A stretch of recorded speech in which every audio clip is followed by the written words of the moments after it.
Ya, Bismillahirrahmanirrahim. Assalamualaikum warahmatullahi wabarakatuh. Innal hamdalillah wassalatu wassalamu ala Rasulillah wa ala alihi wa sahbihi wa mawala wa ba'd. Wala haula wala quwata illa billah. Uh, Alhamdulillah, teman-teman sekalian, ini ada Ummu Aisyah, ada juga Mas Agung ini. Alhamdulillah pada sore hari ini kita kembali dipertemukan setelah 2 minggu sempat off ya. Ana minta maaf, 2 minggu berturut-turut ada halangan. Ya, dan barusan juga saya baru datang dari luar nih, baru ingat kalau kemarin janjinya Sabtu ini ada jadwal pengganti ya. Makanya tadi saya tanya, ada nggak? Ternyata memang Ummu Aisyah juga lupa ya. Takdirnya begitu sehingga kita telat sampai setengah jam ya. Mudah-mudahan tetap keterlambatan ini tidak mengurangi niat kita untuk tasawuf ilmi, untuk terus menambah wawasan keilmuan kita, khususnya berkaitan dengan fikih yang memang selalu berkaitan dengan amaliyah harian kita. Baik teman-teman sekalian yang Allah muliakan, pada sore hari ini kita akan memasuki pembahasan tentang fikih haji ya. Karena alhamdulillah zakat sudah kita tuntaskan, dan puasa juga sudah kita tuntaskan, sholat juga sudah kita tuntaskan, zakat kemarin juga sudah kita tuntaskan, sehingga sekarang kita akan coba membahas semampu kita tentang fikih haji insyaallah ta'ala. Terkait dengan fikih haji, mungkin pertama kita akan bahas tentang, seperti biasa, kita akan bahas tentang definisi haji dan umroh. Kemudian kita akan bahas kedudukan haji dan umroh dalam syariat agama kita. Kemudian kita akan bahas juga tentang hukum haji dan umroh. Selanjutnya kita akan coba diskusikan tentang syarat dan rukun haji dan juga rukun dan syarat umroh insyaallah ta'ala. Yang pertama kita akan bahas tentang definisi haji dan umroh. Apa beda di antara keduanya? Kalau ada persamaan, persamaannya apa? Yang pertama tentunya kita akan maknai haji itu dengan dari secara akar kata ya. Hajja, yahujju itu secara bahasa artinya bermaksud menuju satu tempat.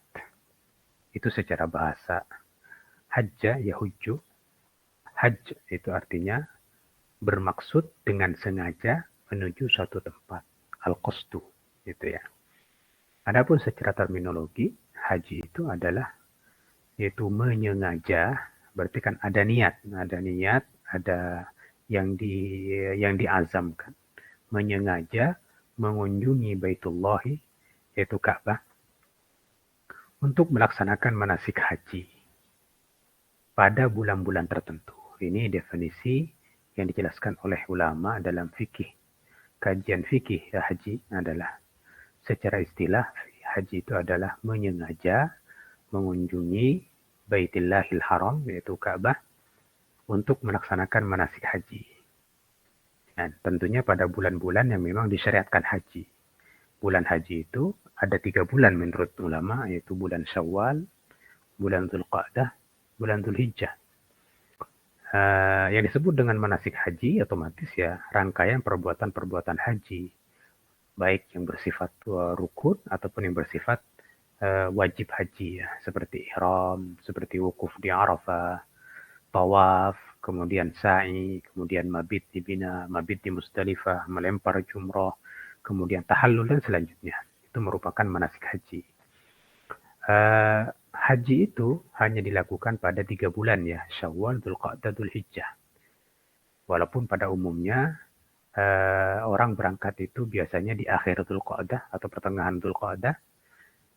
Jarang sekali yang berangkat dari Syawal ya, karena maksud 3 bulan ini adalah ihramnya itu bisa mulai dari Syawal, tapi nanti ada berapa rangkaian pelaksanaan haji nanti ada di bulan Dzulhijjah. Seperti wukuf itu tanggal 9 Dzulhijjah. Kemudian nanti ada ada tawaf itu nanti pada tanggal 10 Dzulhijjah, nanti ada sa'i juga pada 10 Dzulhijjah gitu ya. Tetapi ihramnya itu bebas mulai dari bulan Syawal.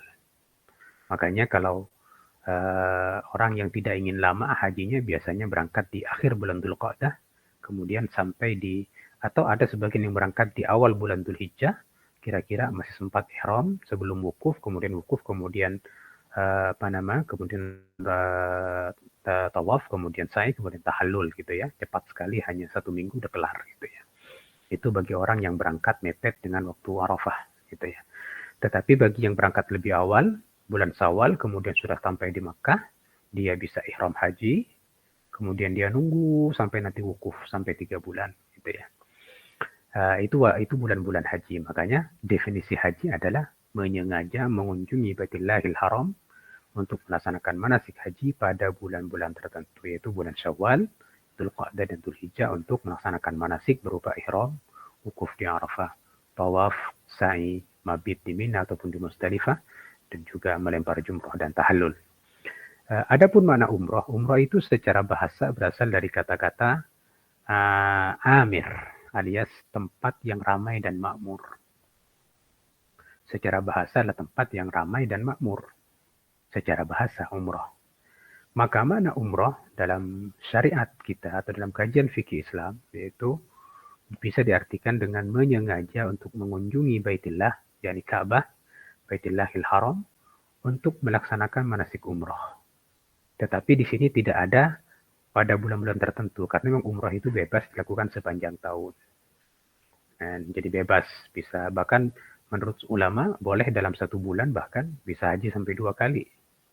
Bahkan kalau Syafi'iyah mengatakan bahkan setiap hari pun kalau bisa, misalnya pagi hari umrah, mungkin nanti sorenya umrah lagi, boleh menurut Syafi'iyah. Ya, walaupun sebagian ulama memakruhkan dalam 1 hari umrah lebih dari 1, bahkan ada yang memakruhkan dalam 1 tahun itu umrah lebih dari sekali. Itu Malikiyah. Tetapi pelaksanaan umrah itu tidak seperti haji, di mana umrah itu bebas dilakukan sepanjang tahun. Bisa siang hari, bisa malam hari. Sementara kalau haji kan, di samping juga bulannya tertentu, tapi juga sampai beberapa perbuatan haji pun itu harus pada tanggal tertentu, seperti Arafah, hanya pada tanggal 9, Dzulhijjah itu pun mulai dari tergelincir matahari tanggal 9, waktu duhur, terus sampai menjelang subuh, itu wukufnya. Selebih itu nggak boleh, tanggal 10-nya nggak boleh wukuf gitu ya. Kemudian ihramnya ya otomatis sebelum wukuf gitu kan. Dan nggak bisa setelah tanggal 9 Dzulhijjah gitu ya. Itu yang kemudian bedanya antara umrah dengan haji. Dan haji itu hanya bisa dilakukan sekali dalam setahun, sementara umrah bebas berkali-kali dalam setahun. Selanjutnya teman sekalian yang Allah muliakan, kita masuk kepada pembahasan tentang sejarah umrah dan haji. Umrah ini pertama kali diniatkan oleh Rasulullah pada tahun ke-6 Hijrah. Umrah ini pertama kali diniatkan oleh Rasulullah pada tahun ke-6 Hijrah, yaitu pada saat terjadi tahun perjanjian Hudaybiyah. Ini menurut pendapat jumhur ulama, yaitu umrah pertamanya Rasul itu pada tahun 6 Hijriah. Di mana ketika Rasulullah mau memasuki ke Makkah, sudah berjanji menggerakkan seluruh kaum muslimin, bahkan orang-orang yang ada di antara Madinah dengan Makkah pun itu diajak untuk bisa bareng-bareng melakukan umrah ke Makkah. Tapi ternyata pada tahun ini Rasul tidak sukses melakukan manasik umrah karena memang dilarang masuk oleh orang Makkah ya. Padahal sudah menyatakan bahwa kedatangannya bukan untuk perang, melainkan untuk tawaf di Baitullahil Haram, tapi tetap tidak diizinkan. Bahkan yang terjadi adalah terjadinya perjanjian Hudaybiyah. Nah, ini syariat pertama kali umrah, gitu kan. Dan setelah itu Rasulullah umrah lagi yang kedua, itu tahun berikutnya pada tahun ke-7 kalau nggak salah, dikenal dengan nama Umratul Qadha, yaitu umrah untuk mengqadha, mengganti umrah pada tahun sebelumnya yang gagal karena memang tidak diperbolehkan masuk oleh penduduk Makkah, dan bagian dari perjanjian Rasulullah kemudian kembali ke Madinah gitu ya.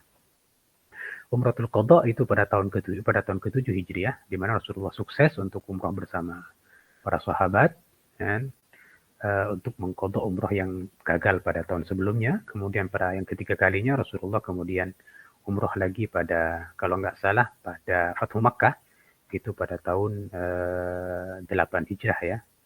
Pada tahun 8 Hijrah Rasulullah itu hijrah, Rasul itu umroh kembali dan ke Makkah untuk tujuan untuk Fathu Makkah. Kemudian setelah Fathu Makkah, Rasulullah itu tidak langsung umroh. Begitu Fathu Makkah sukses, Rasulullah kemudian memerangi. Kemenangan Rasulullah di Fathu Makkah itu kemudian membuat beberapa kabilah di samping Makkah itu, ada Hawazin atau ada 2 kabilah kalau nggak salah, kemudian mereka mengumpulkan pasukannya untuk memerangi Rasulullah, dan Rasulullah kemudian memerangi mereka yang dikenal dengan Perang Hunain. Nah, setelah Perang Hunain selesai, Rasulullah selesai membagi-bagi ghanimahnya, langsung Rasulullah ke Makkah untuk melaksanakan umrah. Itu umrah yang ketiga. Umrah yang pertama gagal, umrah yang kedua berhasil, Umratul Qadha, dan umrah yang ketiga setelah Fathu Makkah, setelah Perang Hunain, itu terjadi pada bulan Dzulqa'dah. Dan umrah Rasulullah yang terakhir adalah umrah yang bersamaan dengan haji Rasul, yang haji wada. Karena Rasulullah haji cuma sekali, yaitu haji pada tahun 10 Dzulhijjah sebelum Rasulullah wafat, gitu ya. Sebelum Rasulullah wafat, Rasulullah itu umrah bersama dengan hajinya pada bulan Dzulqa'dah sampai bulan Dzulhijjah pada tahun 10 Hijriah gitu. Jadi kalau kita hitung maka Rasulullah total melaksanakan umrah 4 kali, dan yang pertama tentunya tidak sempurna, tidak sampai sukses, gagal. Yang sukses sampai selesai adalah qadha, umrah Fathu Makkah dan umrah pasca Hunain, dan Rasulullah juga umrah pada saat bersamaan dengan haji wadanya. Itu sejarah umrah ya. Adapun sejarah haji, maka haji itu kemudian diwajibkan di penghujung tahun ke-9 Hijrah. Jadi ada yang menceritakan dalam ulama menjelaskan bahwa ayat yang memerintahkan untuk haji itu dalam surat Ali Imran ayat 97 itu walillahi 'alan nasi hajjul baiti man istata'a ilaihi sabila, itu turun di akhir tahun ke-9 Hijrah, sekitar bulan Dzulhijjah gitu ya. Tetapi begitu ini turun, Rasulullah kemudian tidak sempat otomatis untuk menggerakkan kaum muslimin untuk haji karena mepet waktunya gitu ya. Waktunya mepet, maka kemudian tertunda haji Rasulullah ke tahun 10-nya. Jadi setelah ayat ini turun, karena waktu nggak cukup untuk persiapan berangkat haji, maka kemudian Rasulullah hajinya pada tahun ke-10 alias mundur beberapa bulan ya, sekitar 11 atau 11 bulan berarti ya Rasulullah mundur hajinya.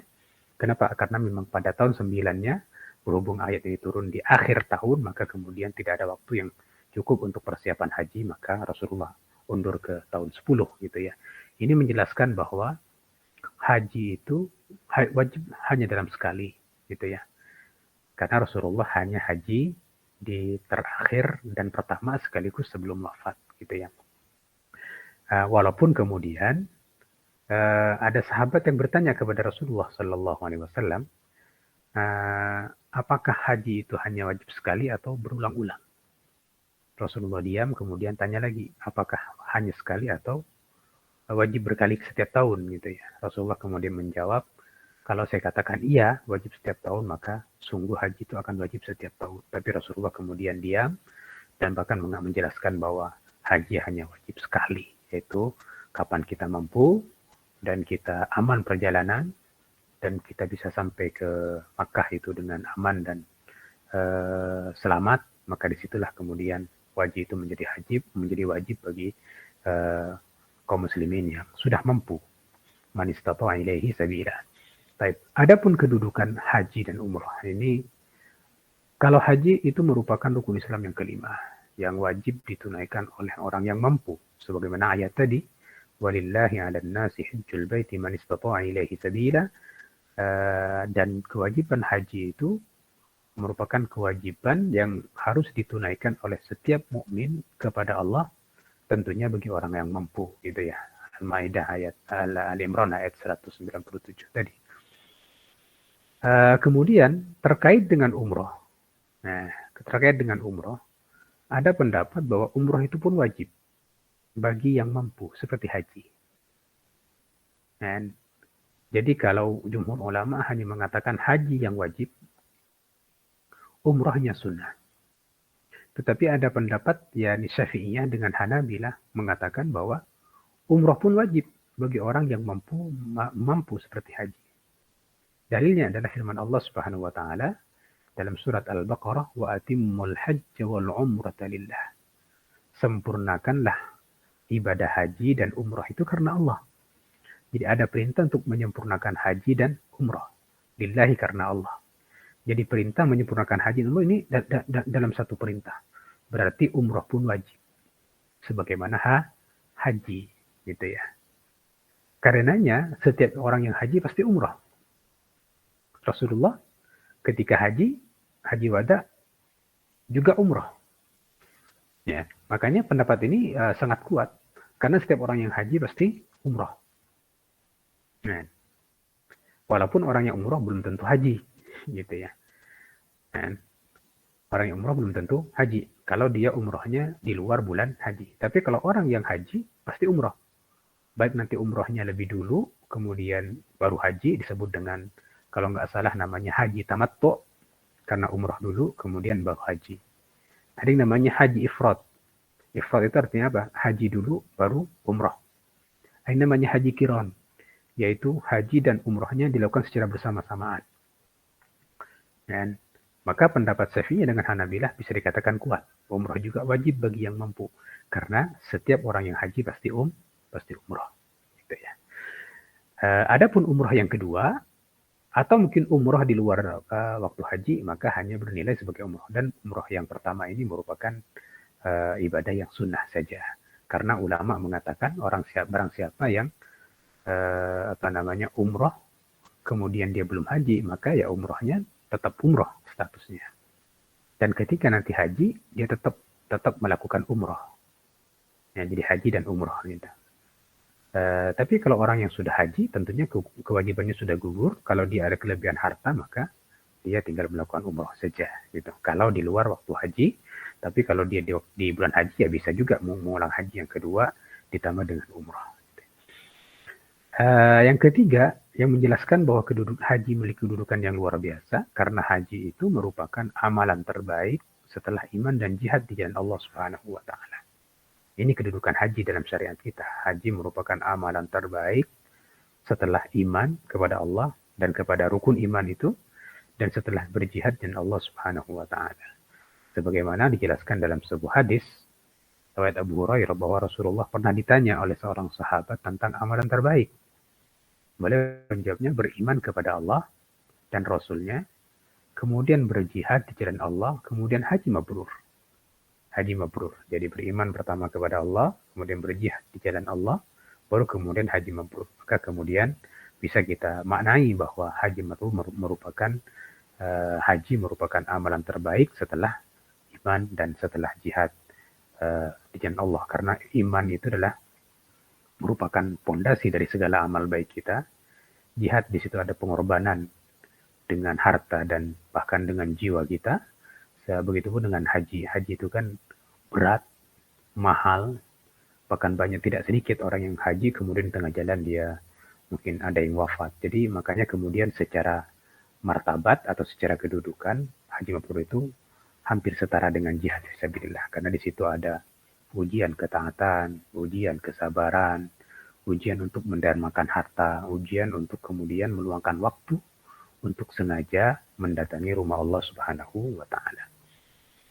Adapun hikmah di balik ibadah haji dan umrah itu tentunya sangat banyak. Di antaranya adalah haji dan umrah itu jika dilakukan maka akan menjadi penghapus dosa-dosa kecil dan juga sekaligus menjadi sebab pahala surga diberikan oleh Allah Subhanahu wa Ta'ala. Dalam sebuah hadis Rasulullah bersabda, "Al-umratu ilal umrati kafaratun bainahuma." Satu umrah ke umrah yang berikutnya adalah penghapus dosa-dosa kecil yang terjadi di antara keduanya. Jadi kalau saat ini umrah lagi mungkin di tahun depan, maka dua umrah ini akan menjadi pelipur dosa-dosa yang terjadi antara dua umrah ini. Dosa-dosa kecil ya. Kenapa dosa-dosa kecil? Karena dosa-dosa besar terus pakai taubat. Gitu ya. Sementara dosa kecil itu biasanya dengan amal soleh itu akan terhapus gitu. Dan dosa dan umrah itu karena amalan besar, maka umrah itu bisa menghapus banyak dosa-dosa kecil yang terjadi selama 1 tahun atau selama umrah dengan umrah yang berikutnya. Adapun haji mabrur, laisa lahu jazaa'un illal jannah. Adapun haji mabrur itu lebih hebat lagi pahalanya. Bahkan haji mabrur itu balasan yang pas untuk haji mabrur adalah surga. Sebagaimana dalam hadis ini, wal hajj mabrur laisa lahu jazaa'un illa al jannah. Tidak ada balasan yang pas untuk haji mabrur kecuali surga.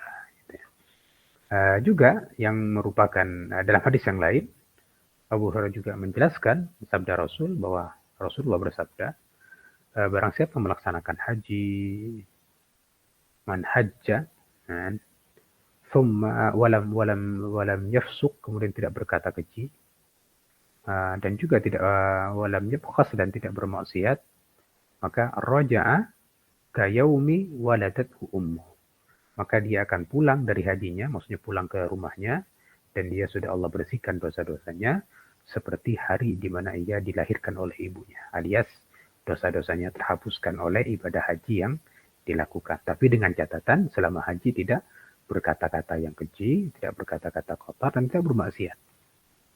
Maka hajinya menjadi haji mabrur, dan ketika pulang selesai hajinya maka dosanya diampuni, sehingga dia seperti pada hari di mana baru dilahirkan ke dunia ini oleh ibunya, alias tanpa ada kesalahan dan dosa. Yang kedua, yang menunjukkan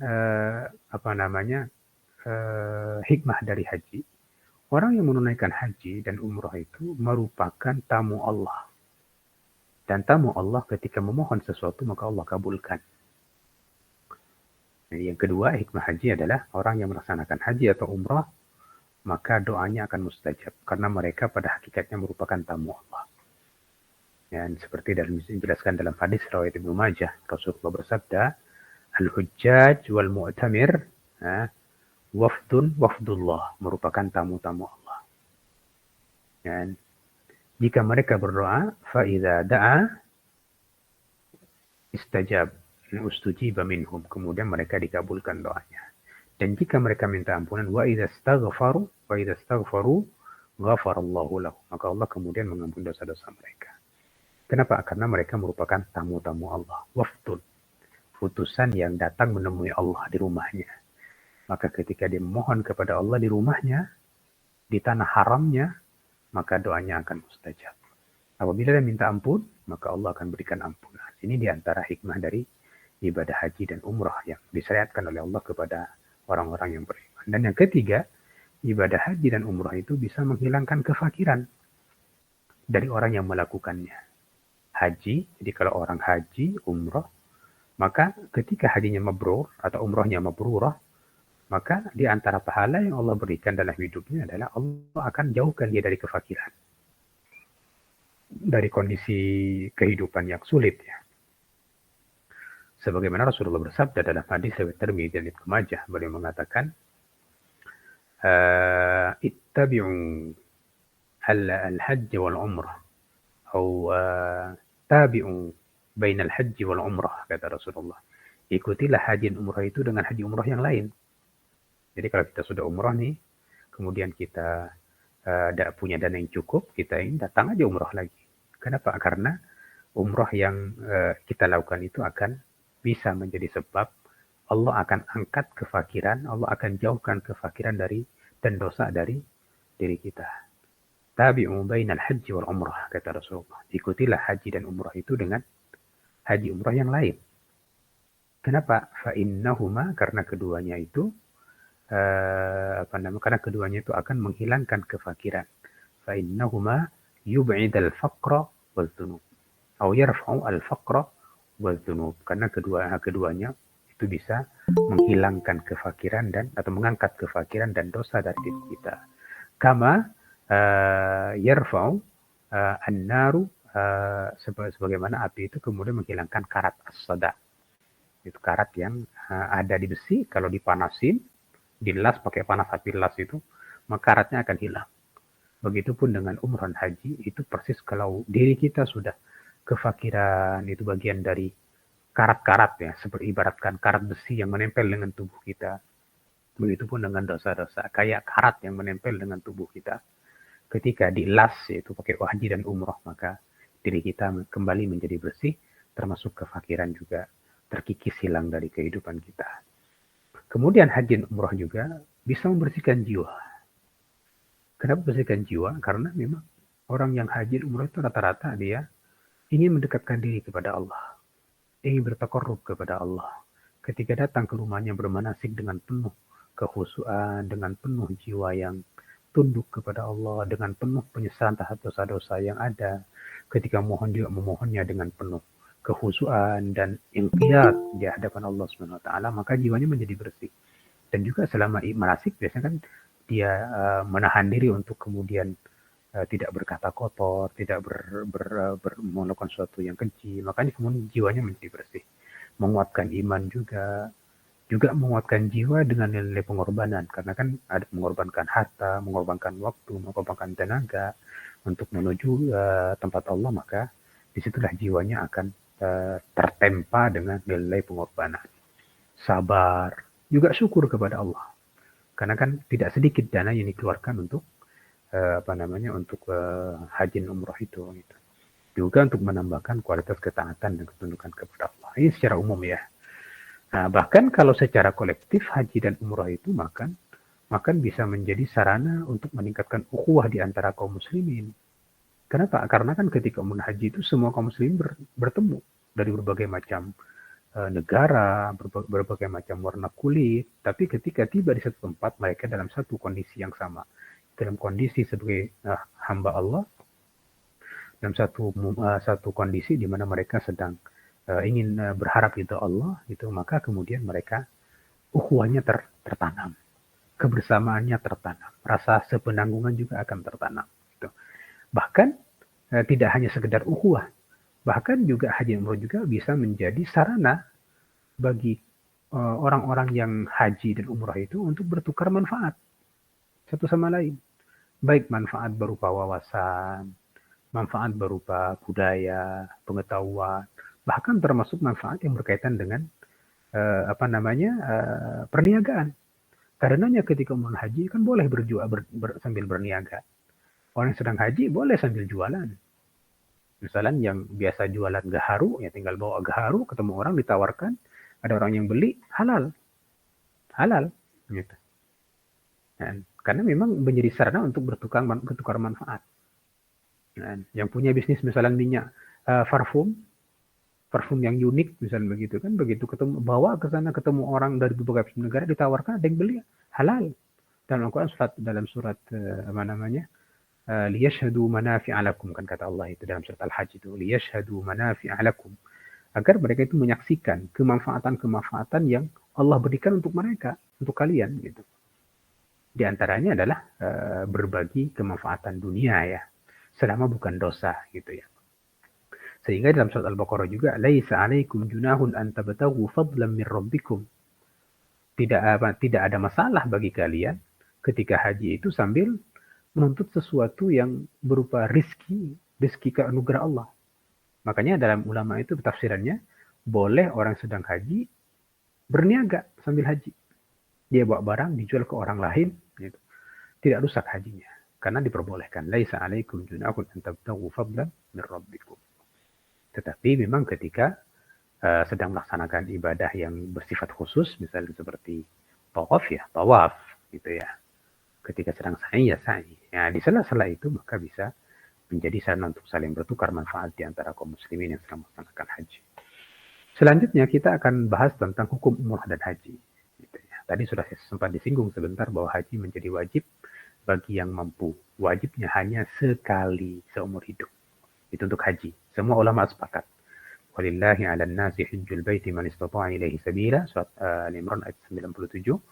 Dan tadi Rasulullah pernah bersabda, Islam itu dibangun di atas 5 rukun, syahadatain, yaitu bersyahadat tiada Tuhan selain Allah dan Muhammad Rasulullah. Dan yang kelima adalah wa hajjul baiti man istata'a ilaihi sabila, dan berhaji ke Baitullah bagi yang mampu gitu ya. Kemudian dalam hadis yang lain tadi sudah saya singgung juga bahwa Rasulullah bersabda, wahai manusia, innallaha iftaradu al-hajj alaikum.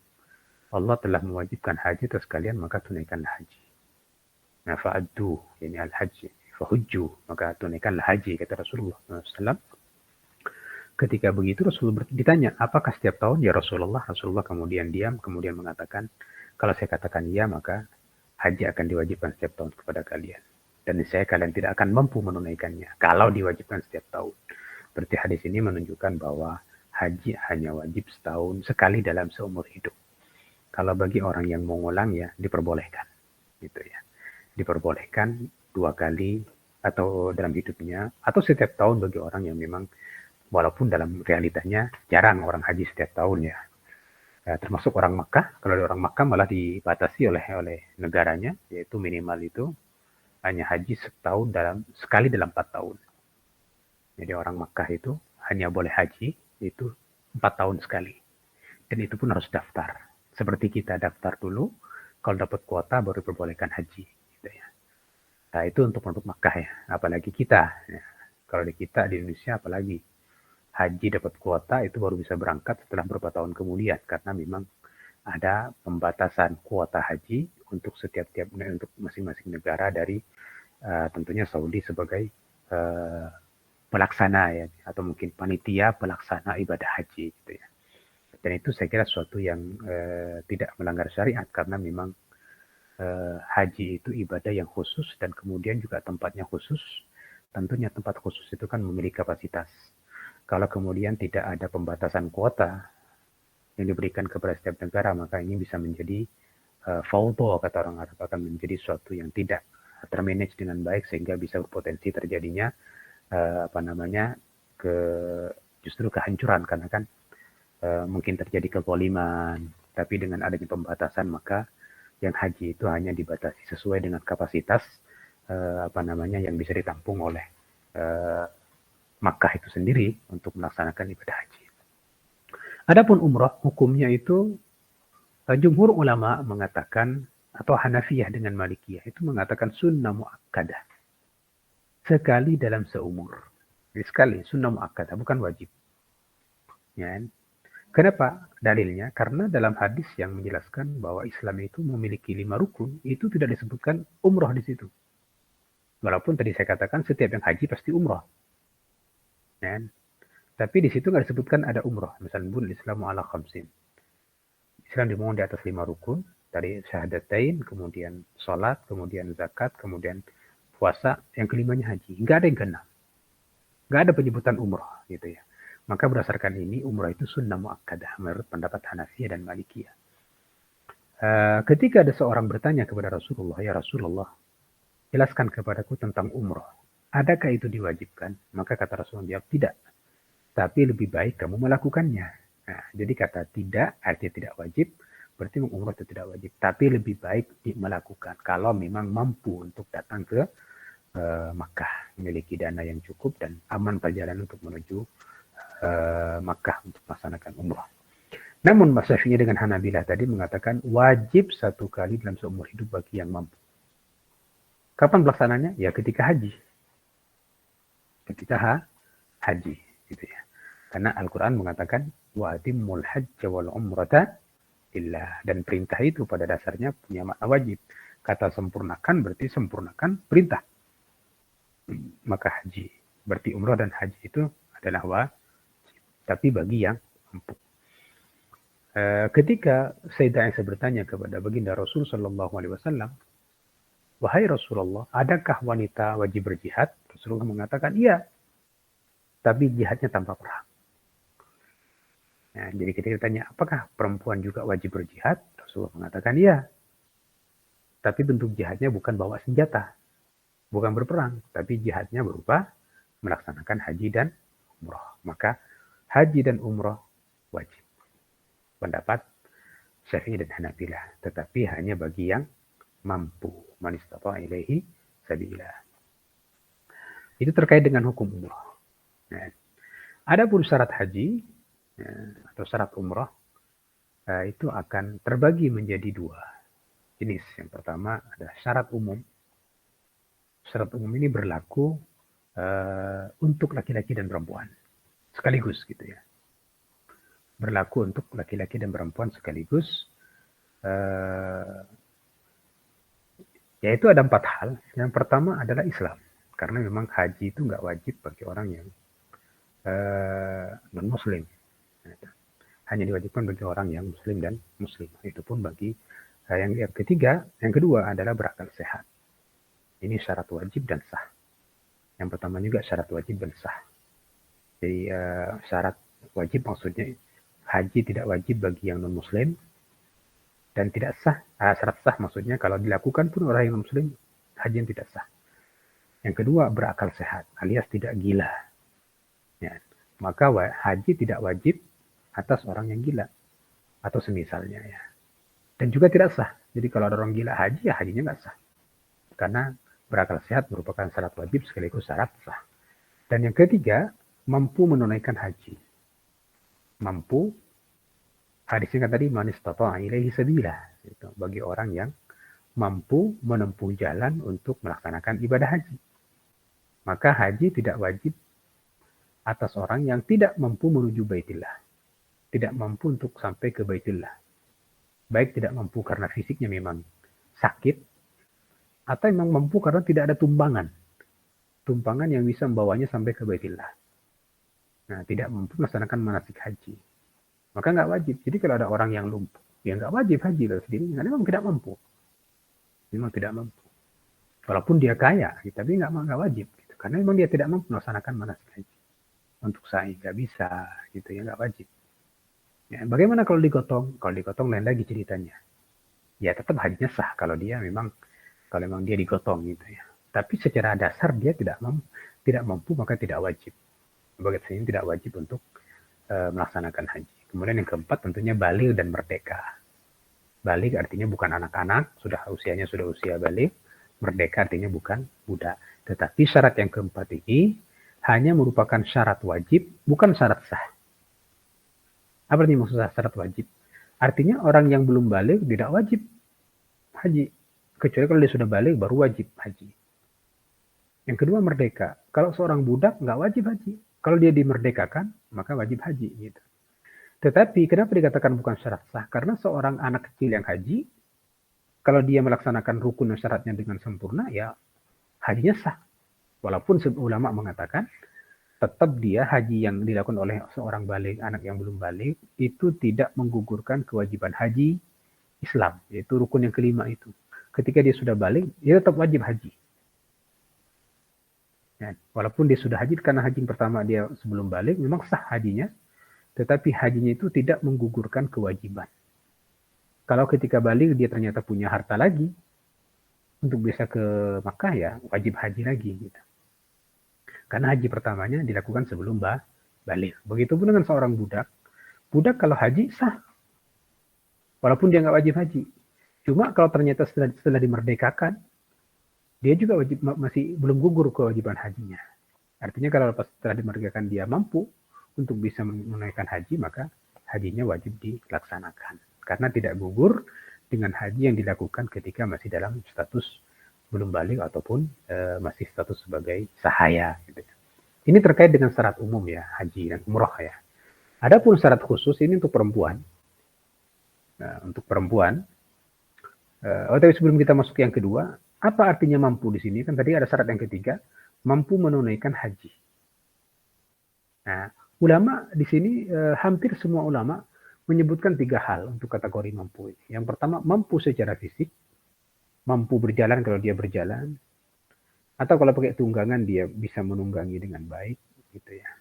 Fisik secara fisik ya. Dan juga mampu juga melaksanakan manasik, mampu untuk sa'i, mampu untuk tawaf, gitu ya, secara fisik. Makanya yang punya masalah dengan fisik ya berarti tidak wajib. Yang kedua, mampu secara finansial, artinya dia punya bekal yang cukup untuk kebutuhan dirinya selama melaksanakan haji, gitu ya. Kalau butuh tumpangan, dia punya dana untuk menyiapkan tumpangan, dan juga kebutuhan yang menjadi kebutuhan tumpangan. Misalnya kalau dia naik kuda, dia punya bekal juga untuk misalnya membeli pakan buat kudanya, gitu. Nah, tidak hanya punya kuda, tapi juga punya bekal yang cukup untuk membeli pakan buat kudanya. Selain buat makan dirinya selama haji, juga dia harus punya bekal cukup untuk makan kudanya kalau dia naik kuda. Kalau dia naik kendaraan tentunya juga harus punya bekal yang cukup untuk beli bensinnya gitu. Karena kalau nggak pakai bensin ya nggak sampai gitu ya. Pokoknya bekal secara finansial. Bahkan kata ulama tidak hanya finansial untuk diri dan tunggangannya, bahkan termasuk juga harus lebih dari dia juga harus tidak mengabaikan kewajiban atas keluarganya kalau keluarganya ditinggal. Misalnya anaknya nggak dibawa haji, ya berarti dia cukup juga untuk kebutuhan istri anaknya yang ditinggal di belakang. Bukan hanya cukup untuk diri di perjalanan dan tumpangannya, tetapi juga harus cukup untuk dirinya, untuk kendaraannya, dan juga cukup untuk kebutuhan keluarga yang ditinggalkan selama dia haji. Dan yang ketiga, mampu untuk sampai ke Baitullah dengan aman. Artinya di perjalanan tidak ada masalah. Kalau ternyata misalnya ada dari satu negara, ternyata di antara negaranya dengan Makkah itu ada melewati negara yang sedang perang, maka nggak wajib atas dirinya. Kenapa? Karena untuk bisa sampai ke Makkah harus melewati negara ini sedang perang misalnya, atau nggak aman gitu ya. Itu nggak wajib. Jadi gugur kewajibannya karena itu bagian dari makna mampu untuk melaksanakan haji, diantaranya adalah aman perjalanan menuju ke Baitullah. Mungkin kita kiaskan dalam hal ini adalah perempuan yang tidak memiliki keluarga suami ya, atau tidak ada mahram yang bisa menemaninya, maka tidak wajib. Kenapa? Karena dia tidak aman sampai ke sana. Ini sampai ke sini pembahasan ulama. Maka seorang perempuan yang tidak punya suami atau dia tidak ada mahram yang menemaninya, yang menjamin keamanannya sampai ke Baitullah, maka dia nggak wajib haji. Walaupun sebagian ulama mengatakan boleh seorang perempuan yang tidak ada mahram, tidak juga ada suami, boleh haji selama bersama dengan kafilah para perempuan. Kalau konteks sekarang ya dia ikut travel haji gitu ya, di mana di situ ada sekelompok perempuan yang banyak sehingga dia sampai ke sana dengan aman. Itu menurut pendapat sebagian ulama. Walaupun ada juga yang keras, selama bukan mahram, nggak ada suaminya, berarti nggak wajib haji. Ada yang keras begitu. Tapi bagi yang pendapat yang fleksibel mengatakan selama ada teman dan temannya itu perempuan minimal atau campuran laki-laki dan perempuan, di mana dia akan aman perjalanannya menuju ke Makkah dan sampai kembali ke rumahnya, berarti masuk yang wajib haji gitu ya. Ini pendapat ulama. Itu makna mungkin juga termasuk di yang ketiga ini adalah pembatasan kuota. Misalnya sekarang ini ada orang sudah wajib haji, tapi dia untuk bisa sampai ke Makkah kan butuh visa. Agar bisa masuk ke Makkah dia butuh visa. Kalau nggak pakai visa pasti dia akan ditahan, nggak boleh masuk gitu ya. Jadi kalau ada orang yang nggak punya visa, ya berarti juga termasuk di antara orang yang tidak mampu masuk ke Baitullah karena dia akan tertahan. Nah, adapun yang ingin mendapatkan visa harus nunggu sampai bertahun-tahun. Sudah mampu, sudah bisa secara finansial mampu, fisik mampu, tapi ternyata untuk mendapatkan visa nggak mudah. Dia harus nunggu bertahun-tahun. Maka hal seperti ini bisa dikiaskan ke yang ketiga ini. Berarti dia tidak mampu sampai ke Baitullah. Karena apa? Karena tidak mendapatkan visa izin masuk ke negara yang dituju, yaitu Saudi Arabia gitu ya. Maka kata mampu itu bisa mampu secara fisik, mampu secara finansial, dan juga dia bisa masuk ke Baitullahil Haram tentunya dengan aman. Di antara makna aman tidak hanya kondisi lapangan aman, tetapi juga adalah ketersediaan fasilitas untuk bisa diterima masuk dengan aman ke Saudi. Di antaranya adalah paspor dan visa. Paspor mungkin mudah, tapi visa itu yang sulit. Kan di sana ada pembatasan kuota gitu ya. Kemudian yang berikutnya ada satu khusus untuk perempuan. Yang pertama, disertai oleh suami atau mahram. Walaupun ada khilaf tadi ya. Hadisnya, perempuan tidak boleh melakukan safar. La tusafir al-mar'ah thalatha layalin illa ma'azi mahramin. Tidak boleh perempuan itu melakukan perjalanan lebih dari 3 hari kecuali bersama mahram atau bersama suami dalam hadis ini gitu ya. Ini hadis muttafaq alaih. Gitu. Kemudian haji bagian dari safar.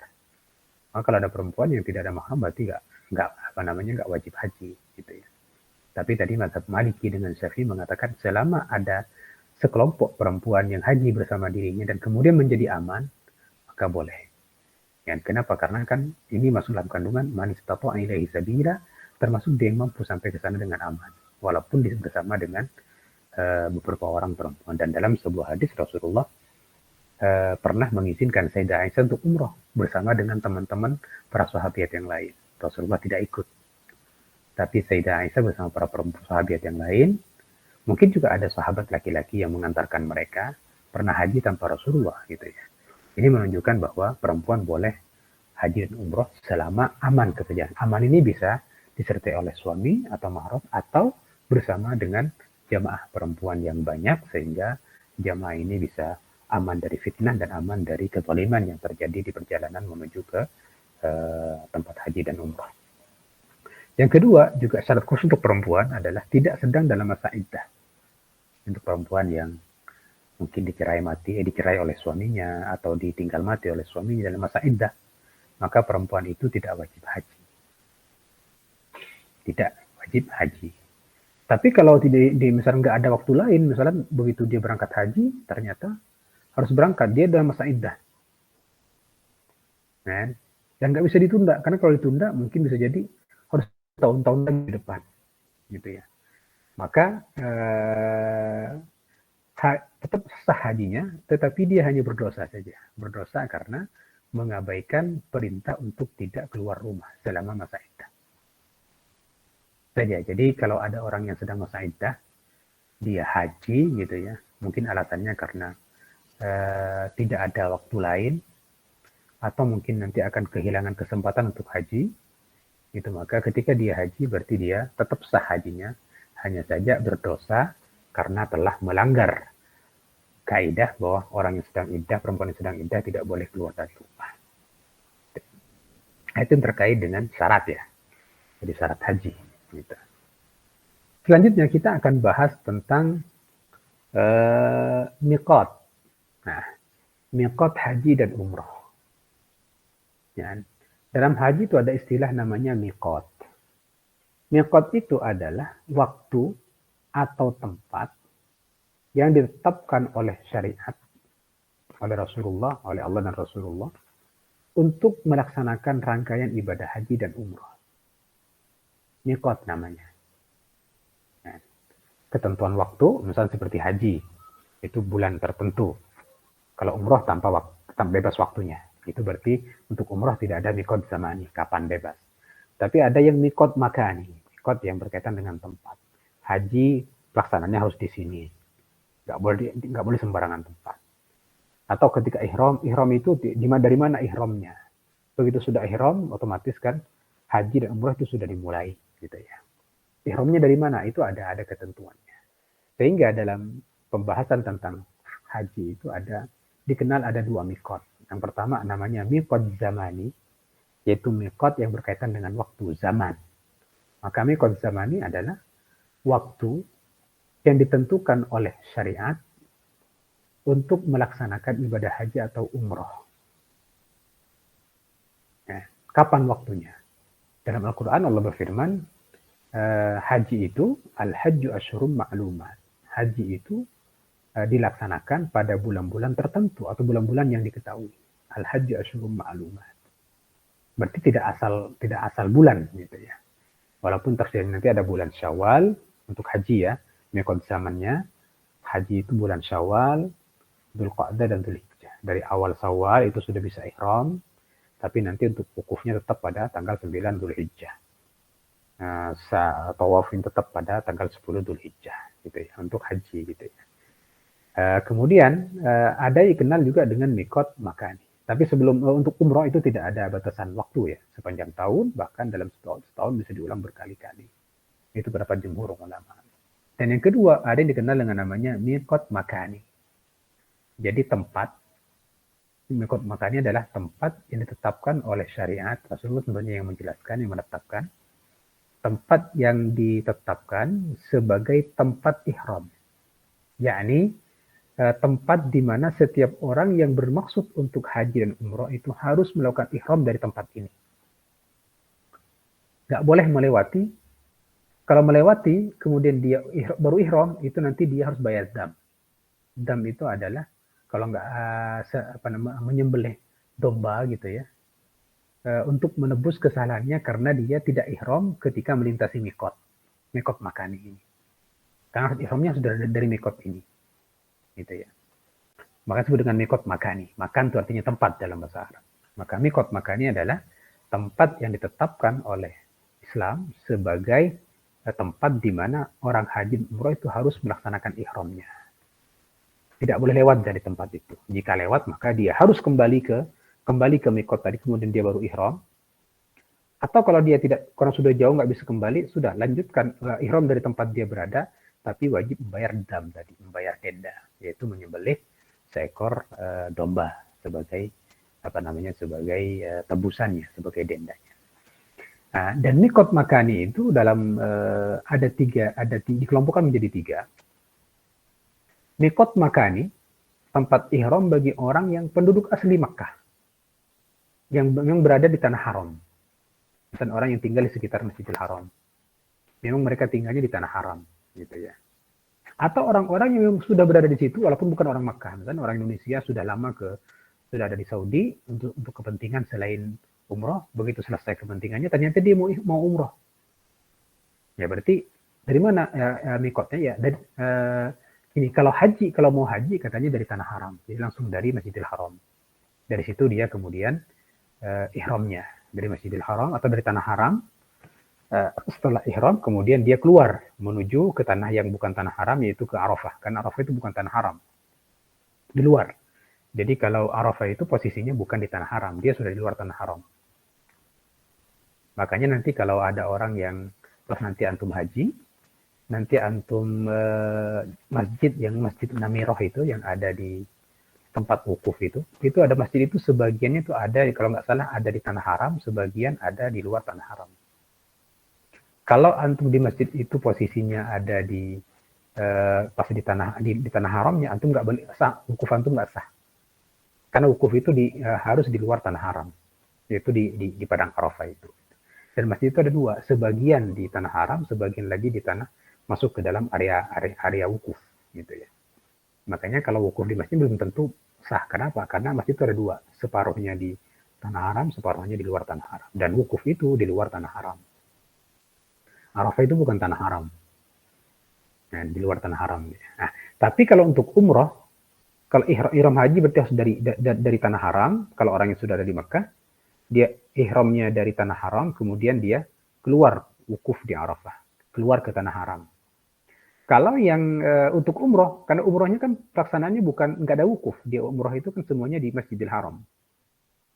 Itu tawafnya di Masjidil Haram, sa'inya di area Masjidil Haram itu, kemudian setelah tahallul.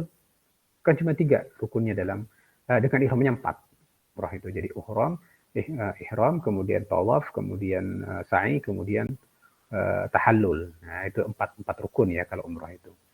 Karena pelaksanaan semua rukun itu hampir di tanah haram semua, maka ihramnya harus dari luar tanah haram. Dibalik. Jadi kalau orang yang penduduk Makkah mau haji, kan dia mau wukufnya di luar tanah haram, maka ihramnya dari tanah haram. Dianjurkan dari Masjidil Haram. Begitu ihram dari Masjidil Haram, kemudian dia keluar ke wukuf. Jadi haji dengan umrah itu menggabungkan ibadah, menggabungkan tanah haram dengan tanah di luar tanah haram. Kalau untuk haji berarti ihramnya dari tanah haram, kalau orang Mekah, kemudian wukufnya di luar tanah haram. Tapi orang yang umroh, kalau dia orang Makkah, berarti dia harus keluar dulu, dia harus keluar dari tanah haram dulu ke yang terdekat untuk ihram, kemudian dia menuju ke Makkah untuk tawaf, sa'i, dan tahallul. Itu untuk orang yang tinggal di Makkah, di tanah haram, dalam tanah haram ya. Maka dia harus keluar untuk umrah. Biasanya yang digunakan ada 2 tempat kalau orang yang di Makkah itu. Namanya Ju'rana atau Tan'im ya. Makanya kalau nanti antum mau umrah, antum udah umrah nih, antum setelah istirahat di sana mungkin di hotel, beberapa hari kemudian ingin umroh lagi sebelum pulang, antum harus keluar ke tempat lain. Namanya ke Ju'rana atau ke Tan'im. Ju'rana atau Tan'im. Di ada masjid dua-duanya, keluar ke Ju'rana, karena Ju'rana ini bukan tanah haram, dia di samping tanah haram, berapa kilo dari tanah haram gitu, kemudian dia biasanya sholat, kita ganti baju, dengan kalau laki-laki baju yang tidak boleh berjahit ya. Kemudian kita sholat, setelah itu kita berihram. Hanya mengatakan, labbaik Allahumma umratan. Nah, jadi kalau umrah, kalau haji ya labbaik Allahu hajjan gitu ya. Untuk ihram kemudian setelah itu kembali ke Makkah untuk tawaf dan sa'i, kemudian tahallul itu kalau untuk umrah. Jadi kalau kita renungi bahwa ihram dengan haji itu kita melakukan manasik menggabungkan antara perbuatan di luar tanah haram dan sebagian di tanah haram. Maka kalau ihramnya dari dalam tanah haram, maka sebagian harus di luar seperti haji ya. Ihram dari dalam, maka wukufnya di luar tanah haram. Kalau umroh, ihramnya dari luar tanah haram, kemudian ibadah manasik haji yang lain, umrah yang lain ada di dalam tanah haram, yaitu di Makkah, tawaf, sa'i, dan tahallul. Ya. Mikot, maka untuk orang yang tinggal di dalam mikot, di antara mikot untuk ihram umroh itu nanti ada tinggalnya di antara mikot dengan tanah haram. Masih di luar tanah haram, tapi sudah di dalam mikot, setelah mikot. Maka ihramnya baik untuk haji ataupun untuk umroh itu dimulai dari tempat dia berada, dari rumahnya, dari kantor, dari kantornya, dari apartemennya, langsung begitu ihram dia langsung berangkat menuju ke tempat manasik haji atau manasik umroh, karena dia ihramnya di tempat di mana dia berada. Adapun orang yang datang dari luar mikot, misalnya yang dari Indonesia, dari Eropa, dari Afrika, dari Yaman, di luar mikot, maka Rasulullah itu menetapkan ada 5 tempat sebagai mikot ya, mikot makani. Untuk orang yang datang dari Madinah, itu dari Dzulhulaifah namanya. Sekarang dikenal dengan Bir Ali, sumurnya Ali gitu ya. Mungkin dulu Sayyidina Ali mungkin gali sumur di situ, bisa jadi gitu ya. Bir Ali. Itu ada masjid dari yang ke arah. Makanya orang Indonesia yang kloter awal itu langsung berangkat dari Indonesia langsung ke Madinah. Nanti di Madinah mereka kunjungan kemana-mana sambil ibadah di Masjid Nabawi. Baru kemudian mereka berangkat ke Makkah. Dan sesampainya di Bir Ali, itu masih di Madinah Bir Ali itu, mereka langsung ihram. Terus sampai ke Makkah. Nah ini mikot yang terjauh dari Makkah itu Bir Ali ini, karena di posisinya masih di kota Madinah. Gitu ya. Kemudian Juhfah itu untuk orang yang datang dari arah Syam, nah, dari arah utara tapi agak ke timur, berarti timur laut ya. Timur laut ya. Juhfah itu datang dari arah Syam. Syam dulu sekarang Yordania, ada Palestina, ada apalagi ada Suriah itu ya, datang dari Juhfah namanya. Nanti ada Qarnul Manazil, sekarang disebut juga As-Sairul Kabir, ada Al-Wadi Muhrim, itu ada Qarnul Manazil ini untuk orang yang datang dari arah timur Makkah, jadi dari Najab, sekarang daerah Riyadh masuk di situ. Atau Taif juga. Taif itu timur tapi agak ke selatan, berarti tenggara ya, tenggaranya Makkah. Itu dari arah Qarnul Manazil. Nah, yang keempat Yalamlam itu di sebelah selatannya Makkah, itu yang datang dari Yaman. Dzatu Irkin untuk yang datang dari arah Irak. Irak itu berarti timur agak ke utara, timur agak ke utara ya, berarti dia timur laut ya. Timur laut dari Makkah itu Irak ya. Dzatu Irkin. Ini 5 tempat mikot yang dulu Rasulullah tentukan terkait dengan di mana jamaah umroh itu akan melakukan ihramnya. Biasanya kalau kita berangkat bareng sama travel, biasanya sudah pasti travel itu sudah mengarahkan kita. Kalau kita langsung dari Makkah, enggak ke Madinah, berarti kita langsung dari biasanya nanti dari daerah. Kalau dari Riyadh berarti nanti dari Qarnul Manazil. Dari Qarnul Manazil betul. Kalau kita ke Madinah dulu, dari Riyadh langsung ke Madinah, nanti dari Madinah baru umroh, biasanya dari Bir Ali atau Dzulhulaifah. Dan selanjutnya seperti itu. Oke, sampai di sini teman-teman, apakah ada hal yang ingin dipertanyakan? Ini sudah jam 5:30. Atau ada 2 slide lagi nih yang mungkin kita tanggung. Secara singkat saja, mungkin nanti untuk penjelasan secara detail, rukun-rukun haji ini, kita akan detailkan lagi sesuai dengan urutannya. Karena kan perbuatan haji itu ada yang rukun, ada yang wajib, ada yang sunnah. Kenapa kita urutkan? Agar ketika kita haji itu kita melakukan sesuai dengan urutan. Nah, misal yang wajib, yang rukun itu kalau menurut Hanafi cuma 2 haji itu, cuma wukuf di Arafah dengan tawaf saja, tawaf ifadah. Kenal juga dengan tawaf ziarah, tawaf wajib, tawaf haji ya. Cuma 2 menurut Hanafi ya, karena niat itu bukan rukun menurut Hanafi. Nah, ihram itu bukan rukun. Tapi menurut Malikiyah itu ada 4. Ihram dari mikot tadi itu bagian dari rukun, makanya kalau nggak lakukan berarti nggak sah, karena kan itu bagian dari rukun. Yang kedua, wukuf di Arafah bagi haji setelah ihram, kemudian wukuf di Arafah. kemudian setelah itu tawaf ifadah, baru kemudian sa'i. 4.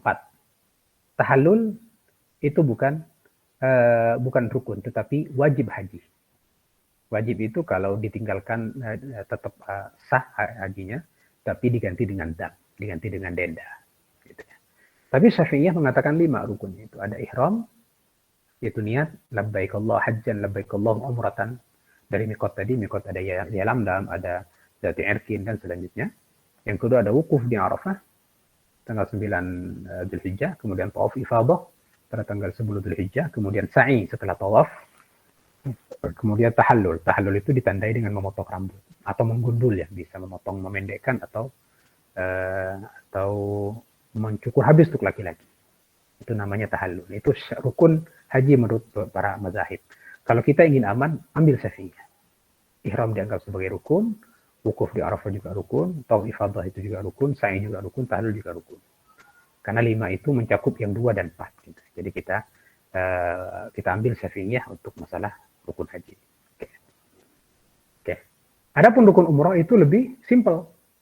Karena tambah wukuf kan. Maka otomatis Hanafiyah berkurang 1, yaitu tawaf saja untuk umrah. Untuk Malikiyah jadi 3. Ihram, tawaf umrah, dan sa'i. Kalau untuk Syafi'i ada 4. Ihram, tawaf, sa'i, tahallul. Tanpa wukuf. Karena wukuf itu hanya berlaku untuk haji saja. Nah, itu untuk umrah ya. Oke, ini terkait dengan rukun haji atau rukun umrah secara global. Adapun secara perinci, insya Allah kita akan diskusikan di pertemuan berikutnya. Lebih rinci tentang tata cara tawaf. Tawaf itu pada tanggal berapa untuk haji, wukufnya tanggal berapa, sa'i tanggal berapa jumlahnya, di mana lokasinya. Insya Allah kita akan bahas di pertemuan depan. Bismillah ta'ala. Berikut dalil-dalilnya. Silakan kalau ada pertemuan, kalau ada pertanyaan, tafadhol, dipersilakan. Barakallahu fikum jami'an. Assalamualaikum Ustaz. Waalaikumsalam warahmatullahi. Izin bertanya. Ya, mangga. Perihal perbedaan puasa Arafah. Ya, karena kita ada perbedaan. Kalau ikut pemerintah kan tanggal 1 Juli. Berarti berakhir nanti tanggal 10 Juli. Sementara di Saudi itu sudah selesai wukuf gitu Ustaz. Itu bagaimana ya Ustaz ya? Mohon pencerahannya. Oke. Baik, yang pertama dalam fikih itu, tentunya ini tidak sembarang fatwa ya. Memang fatwa yang dibangun di atas sabda Rasul, arahan Rasul, bahwa dalam Islam itu beberapa ibadah itu dikaitkan dengan matahari, dan beberapa ibadah itu dikaitkan dengan bulan, gitu ya. Kalau sholat itu dikaitkan dengan matahari. Misalnya duhur setelah tergelincir matahari. Kalau asar setelah bayangan matahari, sesuatu itu lebih panjang dibandingkan bendanya, gitu ya. Tentunya bayangannya ke arah timur ya. Kemudian maghrib setelah terbenam matahari, dan isya setelah hilangnya mega merah, kemudian fajar, subuh itu setelah terbit fajar. Itu kan berkaitan dengan matahari ya. Kemudian yang kedua ada ibadah yang dikaitkan dengan bulan. Karena kan ibadah itu dikaitkan dengan hari. Misalnya wukuf pada hari ke-9 Dzulhijjah. Kemudian puasa Ramadan pada siang hari pertama bulan Syawal. Kemudian habis puasa Ramadan kalau sudah masuk ke hari pertama bulan Syawal kan gitu ya. Tapi untuk menetapkan awal dan akhir bulan itu kan ditandai dengan terlihatnya hilal bulan gitu ya. Rasulullah mengatakan sumu li ru'yatihi wa aftiru li ru'yatihi gitu ya. Maka kemudian yang menjadi kaidah dalam penentuan awal bulan Hijri itu adalah terlihatnya bulan. Terlihatnya bulan gitu ya. Dan Rasulullah mencontohkan dalam kehidupannya bahwa Rasulullah itu berpatokan kepada terlihatnya hilal. Bukan hanya ada tidak adanya hilal. Rasulullah itu kan bisa tanpa melihat pun Rasulullah diberikan kaum untuk melihat. Rasulullah melihat orang yang sholat di belakangnya sedang ngapain, Rasulullah tahu. Apalagi cuma hilal gitu ya. Tapi Rasulullah sebagai nabi yang menetap yang mengajarkan syariat, Rasulullah tetap melihat hilal atau mengutus atau berpatokan kepada kesaksian orang yang melihat hilal. Artinya Rasulullah gunakan adalah melihat hilal secara dengan pandangan. Dengan pandangan. Karena kan karena sumuli ru'yatihi gitu ya. Berdasarkan kaidah ini maka kemudian ulama dari berbagai negara Islam yang digabungkan di organisasi OKI itu ya, itu di salah satu muktamarnya terkait dengan penentuan awal puasa, awal Syawal, kemudian juga awal Dzulqa'dah, itu kemudian ulama itu berdasarkan hadis tadi, jadi menggunakan metode ru'yatul hilal, yaitu melihat hilal, dan berlaku di tempat masing-masing. Kenapa? Karena memang realitanya di sini hilal sudah terlihat, bisa jadi di tempat lain belum terlihat.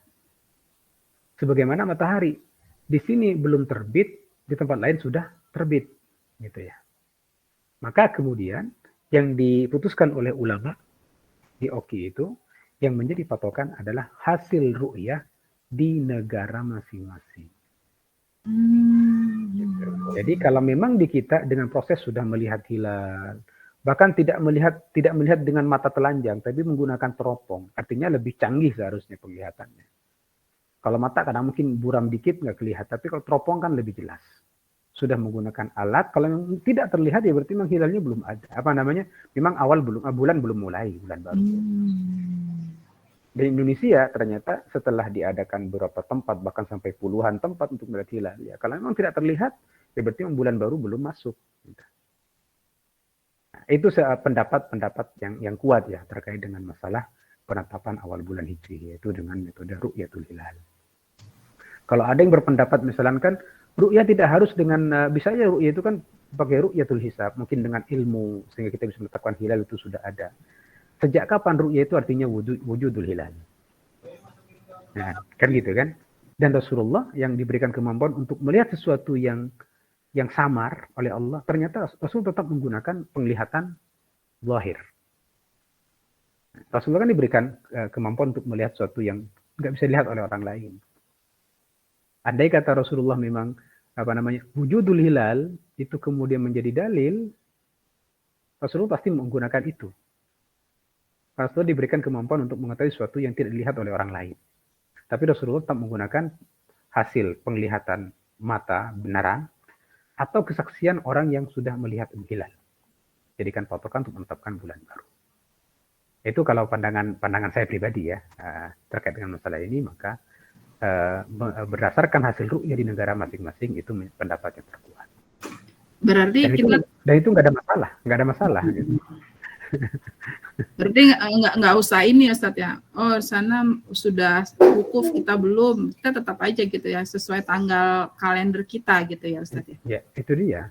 Karena kan kita itu kita itu disunahkan puasa hari Arafah kan?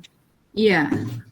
Dan hari Arafah menurut hilal kita, misalnya kalau di ini sekarang apa? Hari apa? Berarti hari tanggal 9 Juli. Hari Sabtu. Iya.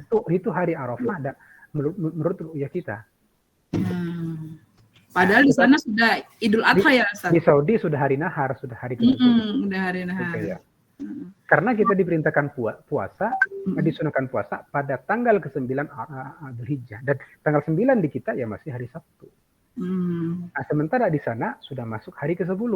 Ya berarti mereka tidak boleh puasa karena mereka sudah masuk hari ke-10. Kita masih hari ke-9 gitu ya. Kita disunahkan puasa bukan hari di mana orang wukuf di Arafah. Tapi orang wukuf di Arafah pada hari Arafah. Hari Arafah di mana tempat wukuf itu berlaku. Kalau wukufnya memang di Saudi berarti tanggal Saudi. Kalau Saudi memang Arafahnya hari Jumat, ya mereka ya hari Jumat wukufnya. Nah, karena andai kata Arafah itu ada di Indonesia, mungkin wukufnya hari Sabtu gitu. Karena kan ru'yah Indonesia yang berlaku gitu. Soalnya kan ada hadis riwayat Abu Daud Ustadz ya dari Abdul Al-Rahman tuh yang bilang bahwa maka barang siapa yang mengetahui wukuf di Arafah pada malam Arafah hingga menjelang terbitnya fajar, dari malam berkumpulnya para jamaah, maka sungguh hajinya telah sempurna gitu loh. Ada hubungannya nggak sih Ustadz sama hadis ini gitu kalau kita tetap berpuasa? Saya belum baca hadis itu. Oh. Belum baca hadis itu. Tapi kalau waktu dihubungkan begini, dihubungkan itu adalah ketika memang bagi orang yang tahu sedang orang wukuf di Arafah, kemudian kita apa tadi gimana hadisnya tadi? Maka haji itu adalah wukuf di Arafah. Maka barang siapa yang mengetahui wukuf di Arafah pada malam Arafah hingga menjelang terbitnya fajar dari malam berkumpulnya para jamaah, maka sungguh hajinya telah sempurna. Hadis riwayat Abu Daud dari Abdul Rahman bin Umar. Orang mengetahui Arafah hadis itu ya. Mengetahui apa itu maksudnya? Udah tahu wukuf di Arafah gitu. Kalau dari kalimat ini ya Ustaz ya. Yang saya pahami hadis itu bukan begitu. Okay. Jadi apa namanya? Arafah di situ bukan arti kayaknya bukan arti tahu di situ. Okay. Al-hajju bi Arafah itu haji itu ya, haji itu rukun utamanya itu Arafah. Jadi wukuf di Arafah itu rukun utama haji. Artinya kalau haji tanpa wukuf di Arafah hajinya nggak sah. Oh, jadi hadis ini untuk itu gitu ya Ustaz, bukan masalah puasa.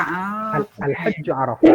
Al-hajju Arafah itu adalah haji itu rukun utamanya adalah wukuf di Arafah. Itu haji utamanya. Gitu kan? Artinya kan tawaf itu kan bisa diakhirkan gitu, sahih juga. Tapi kalau wukuf itu kan kalau wukufnya kelewat itu apa namanya hajinya nggak sah gitu ya. Itu mana al-hajju bi Arafah.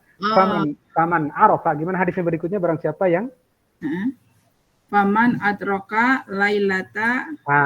Barang siapa yang pada malam itu setelah tergentit dia malam Arafah itu kemudian dia ada di sana. Terus kata qabla zulu il fajar. Qabla dulu il fajar. Min lail ya, bahasa Indonesia aja ya. Pada malam Arafah hingga menjelang terbitnya fajar. Ya. Dari malam berkumpulnya para jamaah. Maka sungguh hajinya telah sempurna. Ya, ini berkaitan dengan orang yang sedang wukuf itu sendiri sebenarnya. Kalau begitu sudah wukuf di Arafah, kemudian dia berhasil untuk wukuf di Arafah, walaupun sampai malam saja, kan wukuf itu kan mulai dari setelah tergelincir matahari. Tanggal 9 Arafah itu mulai wukuf, kemudian sampai ke malam. Tapi kalau ada orang yang telah datang ke Arafah, datangnya baru Isya, kan sampai itu sebelum terbit fajar, berarti kan dia sempat wukuf di situ malamnya itu. Maka berarti dia wukufnya dianggap sah. Makanya hajinya haji mabrur karena dia masih wukuf pada waktunya. Walaupun afdolnya wukuf itu harus menggabungkan antara siang dan malam. Siang dan malam. Jadi wukuf di siang harinya terus sampai malam. Malam gitu ya. Barang siapa yang melakukan itu, dia dia wukuf di Arafah pada waktunya, berarti hajinya haji mabrur. Tapi kalau dia ternyata bilang begitu sampai ke Arafah sudah terbit fajar, berarti dia nggak sempat wukuf kan, berarti hajinya bukan haji mabrur. Kenapa? Karena rukunnya ketinggal. Hadis ini lebih kuat kepada si pelaksana haji itu sendiri, bahwa hadis ini menjelaskan bahwa wukuf itulah rukun utama dalam haji. Tapi kan hari Arafahnya ditentukan berdasarkan ru'yah hilal di tempat wukuf itu, yaitu di Saudi. Gitu ya. Iya. Oh, jadi intinya hadis ini nggak ada hubungannya sama puasa kita. Dengan puasa kita nggak ada. Ya. Clear Ustaz. Jazakallah khairan kasihan Ustaz. Terima kasih banyak. Ustaz, maaf, saya pengen nanya juga terkait itu. Tapi bukan tentang puasanya Ustaz, tapi maksudnya Idul Adha itu kan sangat terkait dengan ibadah haji, sedangkan ibadah haji itu dilakukan di sana ya, di Saudi. Kenapa waktunya tidak mengikuti yang di sana? Kalau di sana udah, berarti di sini harusnya otomatis mengikuti. Idul Adha itu kan ibadah sholat yang dilaksanakan pada 10 Dzulhijjah. Coba, ini untuk siapa ibadah sholat Id ini? Apakah diwajibkan kepada yang sedang haji atau kepada kita yang tidak haji? Pada kita yang nggak haji. Kita yang nggak haji. Pada hari tanggal berapa diwajibkan, disyariatkan, disunahkan? Tanggal 10. Itu. Tanggal 10 kan kita, tanggal 10-nya di sini tanggal hari Ahad untuk tahun ini. Tapi kan maksudnya pusat kegiatannya itu kan di sana, Ustaz. Itu dia, Idul Adha itu tidak, ibadah sholat Id kita itu tidak tidak dikaitkan dengan orang jamaah haji gitu ya. Tapi ini ibadah yang disyariatkan oleh Rasulullah untuk kita lakukan setiap tanggal 10 Dzulhijjah. Makanya orang haji malah tidak sholat Id. Kenapa? Karena dia melaksanakan manasik haji. Yang sholat Id itu orang yang tidak haji. Gitu ya. Kalau yang sedang haji nggak sholat Id. Karena mereka bayangkan coba, wukuf di Arafah tanggal 9. Baru meninggalkan Arafah itu tanggal malam hari. Berarti malam 10-nya ya. Begitu sudah fajar atau menjelang fajar, mereka berangkat kemana tuh? Ke Mina. Lempar jumroh bukan, Ustaz? Ya itu kan tanggal 10 itu. Kemudian mereka setelah lempar jumroh baru ke Makkah untuk tawaf. Itu paling sampainya sudah sore atau siang atau sore ke Makkah itu. Kapan mereka sholat Id-nya? Enggak ada, karena memang sholat Id itu bukan untuk orang yang sedang melaksanakan ibadah haji. Id itu disyariatkan untuk orang yang tidak haji. Dan Rasulullah melakukannya pada tanggal 10 Dzulhijjah. Dan Rasulullah haji tanggal berapa haji Rasulullah? Haji tahun 10 Dzulhijjah. Itu haji wada. Sebelum itu Rasulullah kan sholat Id. Di mana sholatnya? Di Madinah. Haji enggak Rasul? Enggak. Tapi Rasulullah melakukannya pada tanggal 10 Dzulhijjah. Gitu ya. Wallahu alam itu apa namanya? Itu yang saya pahami ya. Jadi tidak ibadah sholat itu tidak kemudian dikaitkan dengan ibadah haji yang ada di sana, tapi ibadah yang berbeda. Haji ya ibadah yang dilaksanakan oleh orang yang melaksanakannya. Sholat Id disunahkan untuk kaum muslimin dimanapun berada. Ketika sudah berada di tanggal 10 Dzulhijjah, maka mereka sholat. Coba bayangkan, sekarang kalau ada orang, taruhlah sekarang anggap sama sholatnya. Anggap sama sholat tanggalnya nih, antara Saudi, Indonesia, sama Afrika, sama Amerika, sangat sama di hari yang sama kira-kira. Apakah sholat Idnya bersamaan? Tidak juga. Karena orang yang timur biasanya sholat lebih dulu. Misalnya kita sholat jam segini, di sana belum subuh di Saudi. Ketika Saudi sudah sholat Id, Amerikanya belum. Gitu. Karena itu ibadah yang terpisah, ibadah tersendiri gitu. Tidak otomatis dikaitkan dengan pelaksanaan ibadah haji. Memang tanggalnya bersamaan. Misalnya tanggalnya sama, misalnya Arafah tanggal 9 wukuf. Idul Adha tanggal 10 Dzulhijjah, dimanapun tanggal 10 Dzulhijjah, nggak ada sholat Id tanggal 11 Dzulhijjah. Maka sholat Id orang Indonesia melaksanakan Idul Adha tanggal 10 Dzulhijjah berdasarkan yang berlaku di negaranya. Begitupun orang Saudi, sholat Idul Adha-nya sesuai dengan kalender yang berlaku di. Begitupun orang Amerika, sholat Idul Adha sesuai dengan tanggal sesuai dengan yang ada di negaranya. Wallahu alam itu yang saya pahami ya. Terkait dengan beberapa penjelasan ulama terkait dengan masalah ini. Wallahu a'lam bishawab. Baik Ustaz, jazakallah khair. Jadi kita nggak usah bimbang lah gitu, nggak usah ragu. Pokoknya ya karena kita memang ru'yatul hilal itu menjadi pedoman kita untuk menentukan awal bulan, maka itu yang kita ambil. Kebetulan di Indonesia ru'yahnya itu tanggal 1-nya jatuh pada hari Jumat kemarinnya. Hari apa? Hari Jumat ya. Berarti otomatis nanti tanggal 10-nya jatuh pada hari Ahad depan ini. Ya berarti kita sholat Idnya hari Ahad. Nah, karena hari Arafahnya kita ya hari Sabtu, kita puasanya hari Sabtu. Katanya kan nggak boleh puasa. Nah itu kan bagi mereka yang Idnya yang 10-nya tanggal 10-nya Sabtu, ya mereka Id nggak boleh puasa. Tapi kita mesti tanggal 9. Jadi kita nggak haram berpuasa karena ini masih tanggal 9 bagi ru'yah dalam negara kita. Wallahu a'lam bishawab. Itu fatwa ulama termasuk Syekh Utsaimin ceritanya tentang masalah ini. Syekh Utsaimin pernah menjabat mufti di Saudi ya. Ulama yang banyak memberikan fatwa di Saudi, katanya tentang masalah perbedaan begini, boleh mengatakan, jadi perbedaan apa namanya negara itu juga bisa menentukan awal sebuah bulan. Makanya kita beribadah sesuai dengan tanggal di mana hilal dilihat pada negara itu. Maka beliau berikan contoh puasa Arafah. Misalnya di sini kita puasa Arafah tanggal 9, ternyata di tempat lain sudah tanggal 10, ya berarti bagi kita hari Arafah. Bagi mereka sudah hari nahar yang tidak boleh berpuasa. Wallahu a'lam bishawab. Itu yang ana baca dari fatwa ulama besar, termasuk juga pandangan ulama di seluruh negara yang tergabung di OKI ya, organisasi negara-negara Islam. Wallahu a'lam bishawab. Fadal, udah maghrib ya? Hampir Ustaz, kalau di sini masih ngaji. Di sini sudah maghrib di Depok ini.